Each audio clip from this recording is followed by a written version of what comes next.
रसस्वादमध्ये आपलं स्वागत आहे। आज आपण बघणार आहोत मॅगीचे पकोडे। त्यासाठी लागणारे साहित्य बघूया।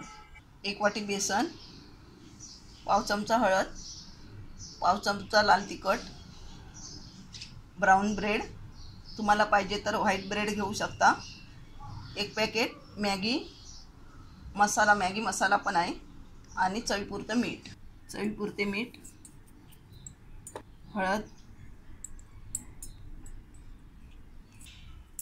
मिक्स करूया।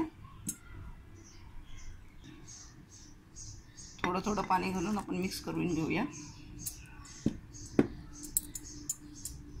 मिक्स केलेलं आहे आणि आपण हे एवढं पातळ ठेवायचं आहे, जास्त घट्ट ठेवायचं नाही। मॅगी बनवून घेऊया।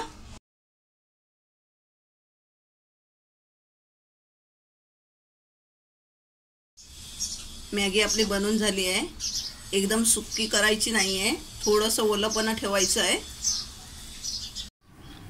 मॅगीमध्ये आपण थोडी कोथिंबीर घालूया, म्हणजे त्याचा फ्लेवर चांगला येतो। आणि थोडी आपण बेसनमध्ये पण घालणार आहोत। मॅगी आपण भरून घेऊया ब्रेडमध्ये।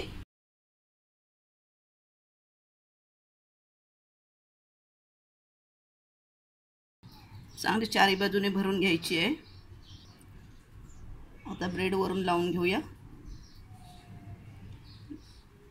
हलक्या हाताने दाबून घेऊया। आता आपण हे ब्रेडचे 2 भाग करणार आहोत। हे असे आपण ब्रेडचे 2 भाग करून घेतलेले आहे, बाकीचे आपण करून घेऊया। आता आपण बेसनमध्ये पकोडा घालून घेऊया आणि आता तळायला घेऊया। गॅस मंद ठेवलेला आहे, परतून घेऊया।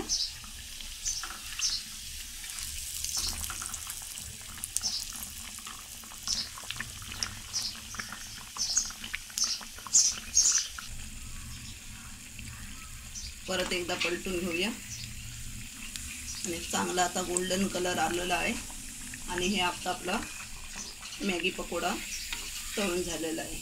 अशा पद्धतीत या पकोड्याला मी बेसन जास्त घट्ट ठेवलं नाही आहे, पातळ ठेवलेलं आहे। मॅगी पकोडे आपले बनवून तयार झाले आहेत, एकदम असे चविष्ट असे झालेले आहेत। हे मॅगी पकोडे तुम्ही मुलांना टिफिनला किंवा नाश्त्याला बनवून देऊ शकता आणि मॅगी ही मुलांना खूप आवडते। तर अशा पद्धतीत तुम्ही एकदा करून बघा आणि मला सांगायला विसरू नका। हा व्हिडिओ आवडला असेल तर लाईक करा आणि रसस्वादला सबस्क्राईब करा। धन्यवाद।